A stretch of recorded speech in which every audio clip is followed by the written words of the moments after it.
Assalomu alaykum aziz yurtdoshlarim, qarindoshlarim, do'stlarim. Bugun sizga eng xursandchilik kunimni ulashmoqchiman. Albatta, men bugun yangi hovli oldim. Juda chiroyli, shinamgina sizlarga ulashmoqchiman. Albatta, o'g'limga ham juda ham yoqdi. Xizrmurod, uyimiz senga yoqdimi? Ha, yoqdi. Chiroylimi? Dom yaxshi edimi, hovlimi? Hovli. She'r yoqdimi?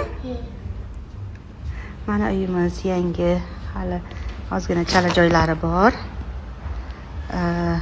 Chiroyli qilib ta'mirlatyapmiz, xudo xolasa. Mana sizlarga ulashgim keldi. Alkulim. Barchangizga nasib qilsin juda chiroyli uylar.